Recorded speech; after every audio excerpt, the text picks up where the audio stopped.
Lwaki walonzeewo okugenda ku show ya Alien Skin n'oleka ya Pallaso? Nina olunyiri nasoma mu Bayibuli nga lugamba nti Mukama yitakolako ebibye nga bw'ayagala. Nange nali awo ng'ebivulu bigenda mu maaso nendaba nga era teri kanyego n'esho nazo teziriimu bbugumu nga ffe zirina kuba mu bbugumu. Neŋŋamba nekubira Birex ne mugamba mwana gwe waneerabidde oba nze akwerabidde. Naŋŋamba nedda papa mutabani jangu oyimbe. Emabegako mbadde nga muŋŋamba kireva gye akakola kakumazeewo amannyo, kireva gye va ku njaga, kireva gye ngamba gaba nange Yesu yansinga okunkuba. So nange gye nvudde kati njagala okubalaga kuba nawuliddeyo ate waliwo atali mu kutongoza akakola nga ffe katumala amannyo. Kati ate njagala okuzzayo message bagamba ebbanga lyenkaliiridde amannyo mukaaga temuli. Alien Skin weebale akukwata kajja kumpulira. Akwata ku Alien Skin ajja kumpulira. Wafuze damaje ga Alien sikufuka bufusi maje. Kati gwamanyi gombala okuteekebwa Pallaso. Ngewa Pallaso zamanyi gye mbeera. Tamanyi yeeno. Tamanyi gyabera bwajjabula. Pallaso omuntu wa mwana ow'omunju. Kati tamanyi gye mbeera. Teri muganda wange kwaba bamanyi gye mbeera. Nali njagala family yange eyo naye tegere nti gye ndi era ndiredde ku associate nga nayo. Kuba teyampa kadde kwennyonnyolako baŋŋamba nti bw'oba ozze okwetonda sirika. Ne bambuuza owezze kwetonda ki ne bagamba nazze okwetonda okuwabulako ebbanga ddene. Kuba mbadde ŋŋendanga mu ba Payasi mu ba Douglas nenge wakasigenda. Gali amaluzu kati ngereegeza omutima wakasuuka mu kisaka. Oyagala okamente kuwerita kyokanga togiwana kubiwata. Tuli bulungi. Kyoba omanya tuli bulungi nnyo emirembe mingi ne Mukama omutima yanyiga bulungi. Munange bwe wakyusa langi nange nensalawo kugenda n'oli. Nakusangulamu ne muzigalale ensonga nenziteeka ne mu bamawulire. Omuntu eyali tampawadde message wali osuubira kukola ki? Alien yaŋŋambye baba jangu nno ndabyeko ne muganda wange amataffaali ago galaba ennaku zettaka ekubadde tonnya nnyo ate akasana kali mu kwaka. So tulina okuba amabulooka gakale kati kana kaseera ate mbadde sinabakwatagana naye nkyalina emirimu naye nga kyo kindaga nti ndongo yazuukidde dda. Tusubirayo akayima na Alien Skin. Era nako kalinga kakulokoka gwa kambuuza Alien Skin ako sinze nkakugambye. Ako sinze nkakugambye. Nkyalina endonga gye balina okuwulira. Nfulumiza oluyimba olupya baluyita eddogo lyafuluka. Bampala nabo walanyize sibawalananga. Banyiiga bunyiizi nze sinyiiganga. Omukisa mpewo ne bw'osiba sokondeke tekannabakuta. Nabannange eddogo lyafuluka. Kugamba okuva mama w'abaana bwe yava wano mpulira nga atambulira mu bbanga. Nasooka ne mukabira emirundi mingi nga sagana mumanye naye kaakati mpulira ndowooza ndi stable mpulira nga ateredde. Morris Cakes and Events Limited bakola cakes eza birthday, okwanjula, baby shower, bridal shower mu buli design yonna gy'oyagala, traditional cakes n'ebika ebirala. Kosa n'okutegeka emikolo ne girabika bulungi. Basangibwa wa Kaliga okumpi n'akatale k'aba veteran ku namba z'essimu z'olaba wansi awo ku call ne WhatsApp. Kola order keeke kutuukako yonna gy'owangaalira. Kisetu Electronics tuzze nga tutunda ebyamasannyalaze ebyenjawulo. Solar system yaffe esookerwako gibe emitwalo 10. Pano tugikuweerako, battery tugikuweerako, regulator, load wire, system yaffe esemba. Tukuterako size 40, wabula yo kubeerako DC fan naye nga ya solar. Omuntu osobola okujja ne tutuula ne tulaba kintu kye kisuutinga mu nnyumba yo. Oba n'oŋŋamba nti olina TV yo ready, wabula oyagala solar, backup ya solar. Tulina amasimu ga waterproof. Amasimu ga waterproof gali Japan used.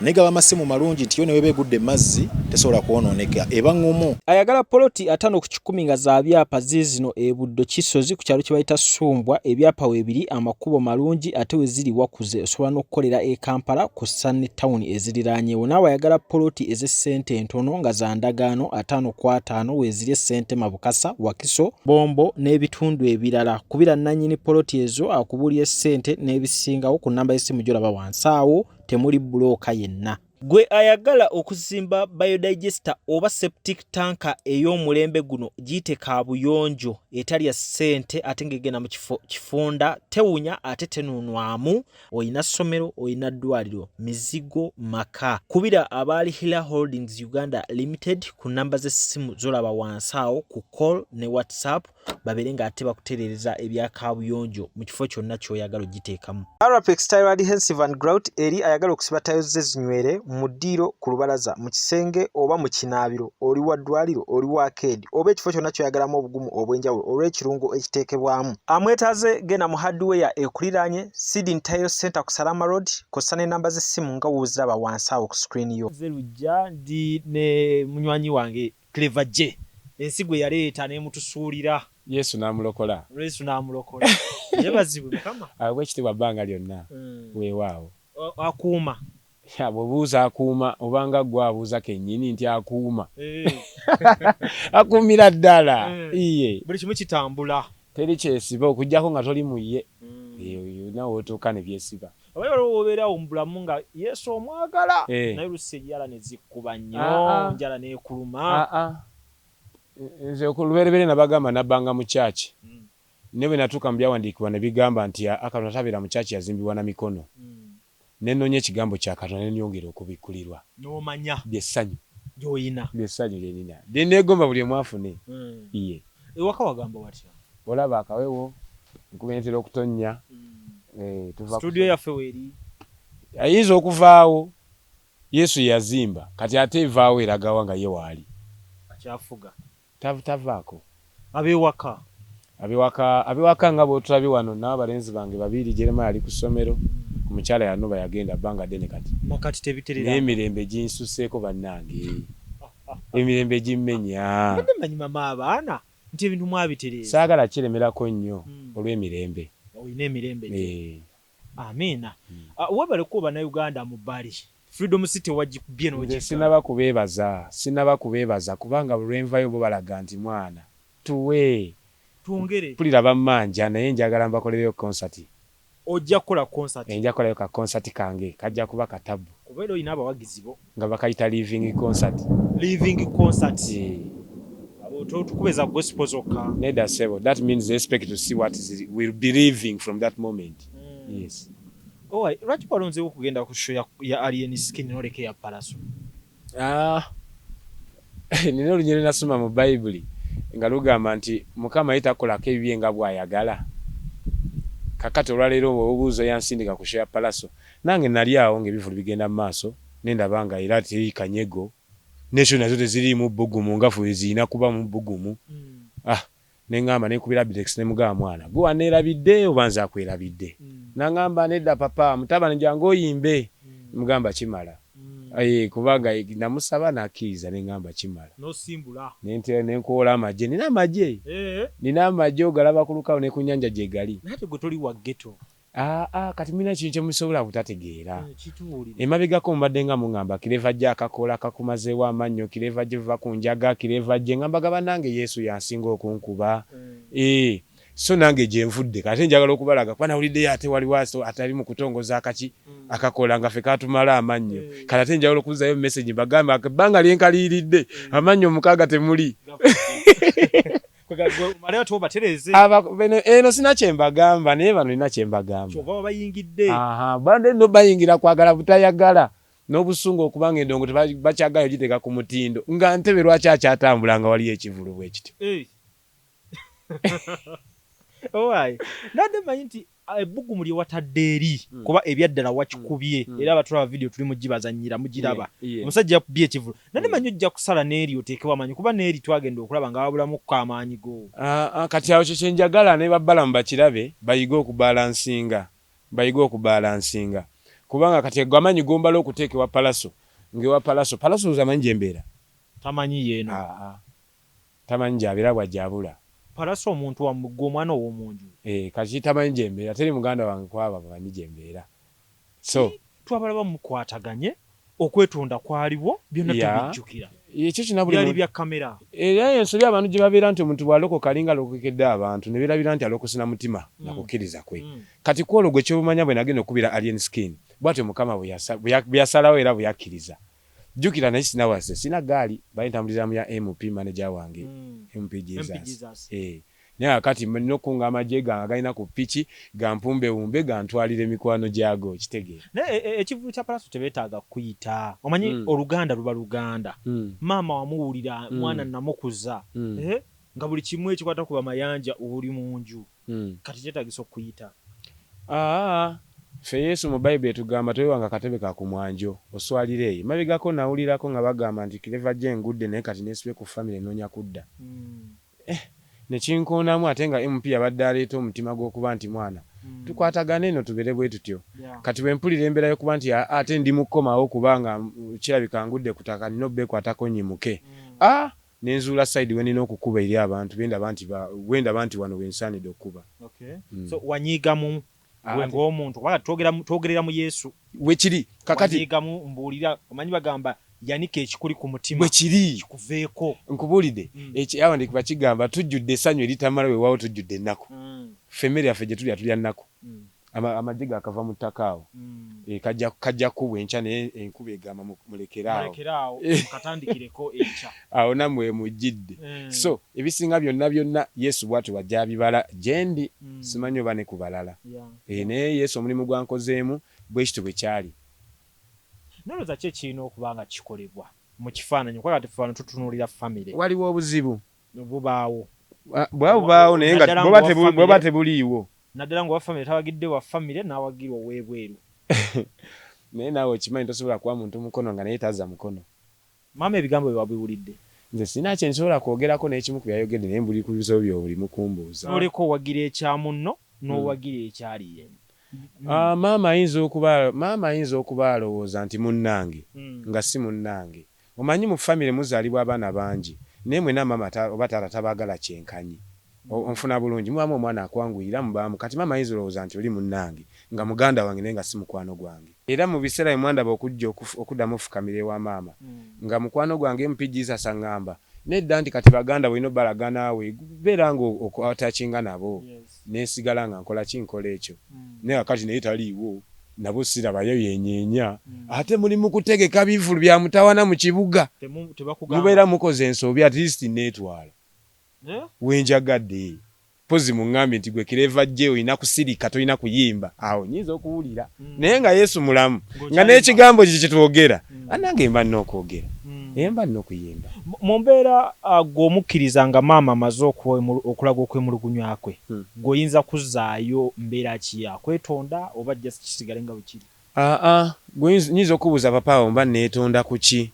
Maama yalaze nti tewakoze kituufu. Kakati okujjako nga alien skin teyasiimye maama awo kiba kireva kinakozi kyali tekiriiyo naye ate era bwe kiba tekiriiyo nkwata omusanga abawagizi abampagira ku stage ne bakuba endu ne balaga nti kireva gye yo baddewa awo mba nkwata omusango alien skin obutaŋŋaana kuyimba ku kivulu kye kubanga ne mu kya Pallaso era waliwo abadde bajja okusanyuka ng'olabiseeko ku stage naye nga nabo omukwano gujja. Omukwano omanye Uganda tuleme kuba Buganda. N'omukyala se wabanga mukazi we alina kuba mukwano gwo. Mukama yansumulula bwe najja wa Mr. Mayanja yaŋŋamba nkusonye egenda okole munnange kati ate oli bagala nsirike kati ate aŋŋambye kola bw'oba olaba mba nkola papa mba ndaba omulimu kale naye omukwano engeri gye batakukaka n'okwagala gye batakukaka katulabe agamba nti munnaaye kino naawe olaba oba ovaayo owaayo mukono okomawo naye obanga owaayo omukono ng'oli tazza mukono Yesu abanga ataliiwo. Kyayagala otegeeza nti bwe twalaba okwetonda okwa famire mwenna nga muli wamu byakoma mu kamera tebyatuukiriza kiriffe kye twalaba. Nali njagala famire yange eyo naye tegere nti gye ndi era ndiredde okwasosietinga nayo lwakuba teyampa kadde kwennyonnyolako baŋŋamba nti bw'oba ozze okwetonda sirika. Ne bambuuza oweze kwetonda ki ne bagala nazze okwetonda okuwabulako ebbanga ddene. Kuba mbadde ŋŋendanga mu ba Payasi mu ba Douglas naye nga waka sigenda. Ebyeyo bikyali biwanvu naye nga katunuulire kati endongo yo olwaleero wadde eri Mukama. Ennyimba ziweze mmeka eza gospel? Ekyo kye ŋŋamba abantu bulijjo nti tetulokokera bantu tulokokana olwakukkiriza mutima gwaffe ne tukkiriza n'omutima gwaffe kati sijja kuddamu nti olw'okuba nalokoka n'okuba music oyo nze salokoka bulokosi naye mukama yantukuza nanaazibwa nentukuzibwa era ndi mutukuvu kati ezo ennyimba bugamba nti kireva gye kati ligina kuba gospel yekka kwe kubuza ensi ne batya okujja okuyimba music nga balina okuyimba gospel naye nze kibagamba baganda bange tosobola kuyimba ku gospel nga ate mukama waffe goyimbako nga tomumanyi era ebigambo batobiyina nze banja abangamba nga lwaki toyimbayo olwa gospel naye nga amazima kyenyimbako sikola ki sikimanyi era sikiyina nabagamba nga mmwe nze njobbalokola nga ndaba bibalimu biboogera nga mpulira tebanzigusa so omuntu alokana mutima gwe era yatula nakamwa okweba obutuukirivu olina okugendera ddala mpaka kuteekebwako mikono kuba mwoyo mutukuvu kuba teri agenda kunnyonnyola kigambo kya mukama ataliye olina okuteekako emikono we mwoyo mutukuvu aleka kuyigiza ekigambo kye so nze mukama yantukuza so olwaliro watali MPGs yali akukwatako bitambula bitya Yesu yaliwo era abantu bangi balinga bamanyi nti MPGs bagwe mpita Yesu naye njala bakitegeere Yesu waali endongo ekyasobola okutambula watali etandika butandisi blaza abantu bandaze laavu alien yangambye baba jangu nno ndabyeko ne muganda wange amatafaali ago galaba ennaku zetakeba ekwebadde tonnya nnyo ate akasana kali mu kwaka so tulina okuba amabulooka gakale kati kana kaseera ate mbadde sinabakwatagana naye nkyalina emirimu naye nga kyo kindaga nti ndongo yazuukidde dda tusubirayo akayima n'alien skin era nako kalinga kakulokoka gwakambuuza alien skins akosinze nkakugambye akosinze nkakugambye nkyalina endonga gye balina okuwulira nfulumiza oluyimba olupya baluyita eddogo lyafuluka oluyimba olupya luli mu studio lumasteringibwa ntaddeyo tuli bulungi mumuwulidde awo we tukyali naye nga tuli bulungi bwebale tune weewaawo yava mu studio yaffe wano ekitiibwa kya mukama oluyimba nalukolera Isaiah prophet ne balumasteringira wa Enobits kati luli nalukoledde wa Jona tuli mu lumasteringa wa Enobits mpozi nga bafunyeemu obwezi gottonga luli ewajja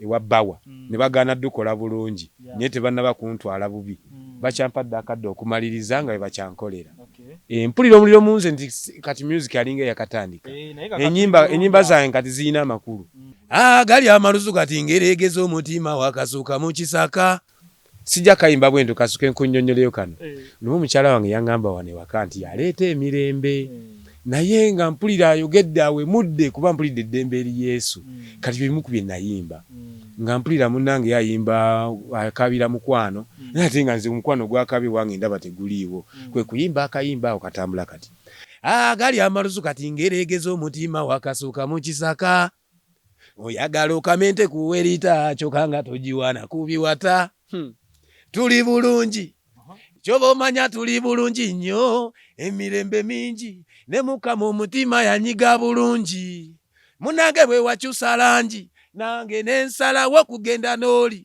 nakusangulamu ne muzigalale ensonga nenziteeka ne mu bamawulire omuntu eyali tampawadde meseji wali osuubira kukola ki abayimbi batonzi omanyi bye wayimbako bye tulaba kati simanyi naye abantu limbadde baluwadde Jose Chameleon naye nga oluyimba siruyimbye naku Jose oluyimba mbadde nina ensonga zange sinza bayimbira mukwano nga siri mukwano ekijjula mu mutima akamwaike kiwanda bwento bwe mbadde nfaanana byali ku mutima n'obifulumya nayo n'endala eziri ku mutima kugambye nakatandika so kano eddogo lyafuluse baali bakulozi bampala nabuwalanyize sibawalananga banyiiga bunyiizi nze sinyiganga omukisa mpewo ne bwosiba sokondeke tekannabakuta tekannabakufuluma papa tekannabakufuluma kakyali lwasumali akyali nina amagye eyo kati gali mu kutema mpenda kubanga esawundinga bulungi nga zifuluma nze netulaawo wana abagerekaawo ku ssomero ndaba abaana bangi abalina okumanya nti Clever gye wazia nti musajja yali waali vaibiko balina omumanya nno bayithawe gwe ye bayibuli kwe tuwandiika naye kyo ekyeddogo lyafuluse eddogo lyafuluka kugamba okuva mama w'abaana bwe yava wano mpulira nga atambulira mu bbanga nasooka ne mukabira emirundi mingi nga sagana mumanye naye kaakati mpulira ndowooza ndi stable mpulira nga ateredde mpulira nga aliko ekimpujja nokiringa n'abaana ate kukiringa n'okola ebibyo saawa zino kuba alina kubya alien skin akwata shows ziri 8 endala nkyazigoba kuba zijja zisinikana muki mu dates mbadde ndi obulamu buli ku studio kubanga nteekamu naye nga sirina ssente gye nzijja so kati ate ebivulu byatadde alien skin alinga yapadde ssente okumaliriza buli kimu kati emirimu giri mu kutambula so mwebazaako akensuso obutaleeta nooma mwana n'akkiriza kireva gye n'abonga waawo mwana big up yourself papa abamu bagaana mwana era nasiima nnyo gwe tomanyi nze nasaba Abitex nyimbe naye ate weewunye nsiima alien Isaya kyogerezo gamba kiyinza obanga kituukako kikubiwo kiyinza okubanga ate kyekwagadeko kiri kimu okkiriza n'ogamba nti kati oyo omwana yaliko bireke ggwe omuntu nga oli osanidde kusirika nga okyayogera lwaki teweebaza mukama ndeka alien skin weebale akukwata kajja kumpulira akwata ku alien skin ajja kumpulira sikufuka bufuusi magye buli avaayo n'olaba nga avuddeyo beera mukwano gwe lwakuba faamu tebatufuula mikwano gyabwe simanyi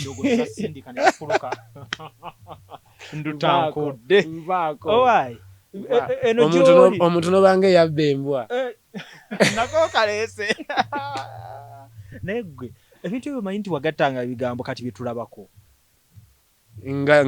nga luliwo oluyimba zonna zoyimbye ensi yakuleeta kati gwe kyobomanya agenda kukutwala gwe kyobomanya bwoba oli muvuka munange ng'oli eyo era ng'oyagala nnyo Yesu noonya amagezi gonna agawulira enjiri y'obwakabaka bwa Katonda omutukuvu tebamukebera yakebera olyoka otuuka eno mu butukuvu kuba geyagamba leka abaana bato bajje gye ndi gendako wali ekalere ku Freedom Chapel ekalere ffe wetusabira we tuwulire ekigambo enjiri tekiwuka naye nkakasa naye wonootuukayo tojja kuddamu kuba kyekimu kuba lwaliro abaana bangi abajja ne bangamba Kiriva nalokoka naye ninga eyabula nga yeetaaga okujump starting okudda mu magezi gamu okuzza obujja naye ng'ate erikyali mu kyaki bambi bamuggalira kimu kya 10 kyokka Sunday service n'enkya na luli naye ate enjiri y'obwakabaka tekyuka kale kitwala mu ghetto njala kulaba kuba wano kati wano wonyingidde mu ghetto nzioke nyingizeyo message eno kuba mpulira Mukama alinga ngamba bagambe nno bo baagaliza babeere nga batambula bulungi eno gy'oli ne byokola ebigenda maaso mu muziki obiwulira federation zo ziwulirako bikwatako byandinkutteko in the beginning kubanga mu kusooka natunda manzi wa 8 namutunda milioni 2 natunda nsi yayita ne mutunda milioni 7 naye olwaleero teri muvubuka atunda n'akola ki akuba n'atunda kivula omuliro mungi nnyo bano nyayo bakola ki babeera bafunira so olwaleero federation ezo kululite zaaliwo olwaleero zaagala kuyingira otezina bakola kirungi wadde okwogera ekisanyusa kubanga music bakyamuleka mu bufuge byonna bonna bakyamuleka mu bufuge buzina kye baleeta bamuleka mu bufuge kwe kumuteekako amateeka ate nga gitujja amaloboozi ne message teriyo luggi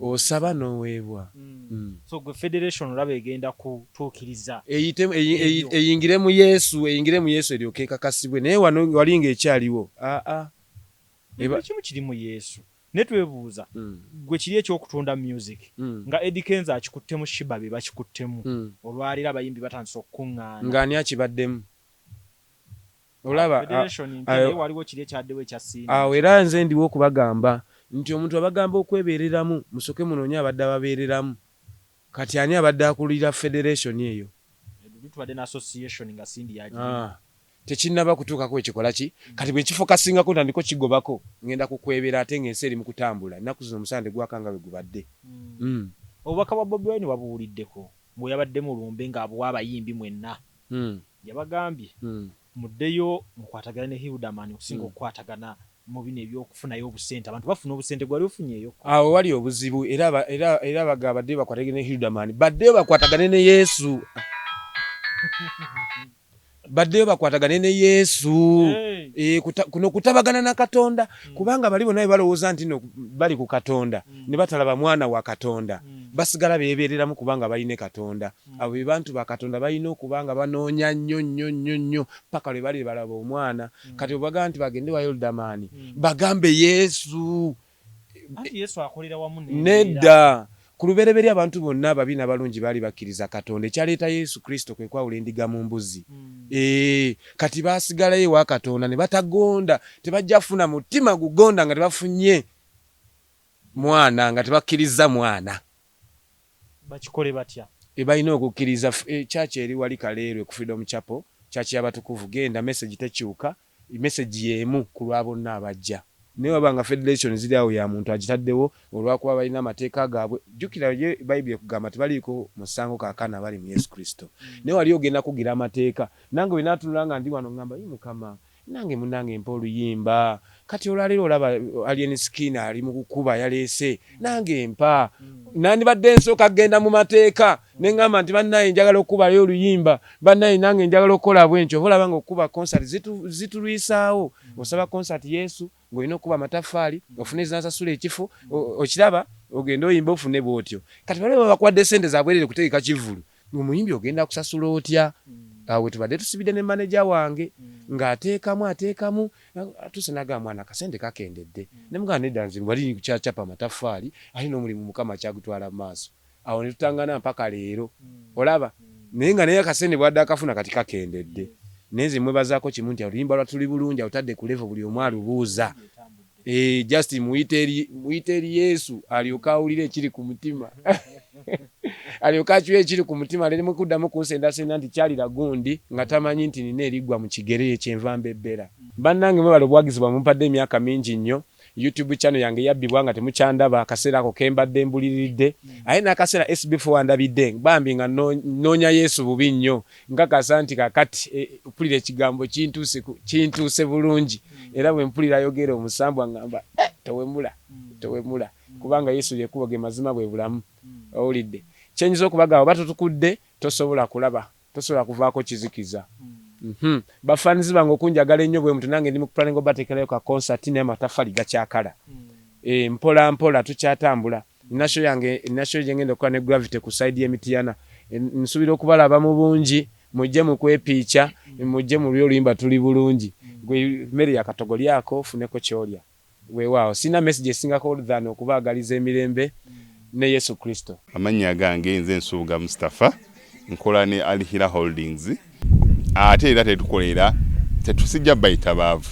omuntu wa wansi omufuna mpola fenna gye tuggwa nange ndi mufuna mpola so sikolera bantu sina kika kye ngamba mbuno nno nkolera baneeno wabula buli omu era buli omu nga bwozze bwe tukola ki bwe tukwata kati Alihira Holdings Uganda Limited tusangibwa Kamoocha Prince Charles Drive plot 45 Kamoocha we wali offices zaffe tuyine namba z'amasimu esooka ya Airtel 07017669992 neya MTN 0789224230 abasinga batumanyira mu biodigester kuba bwe tuvudde nnyo mu kamera naye nga abaklanti baffe abapya n'abakadde bagenze bakitegeera nti no ne general construction yenna mwetuli.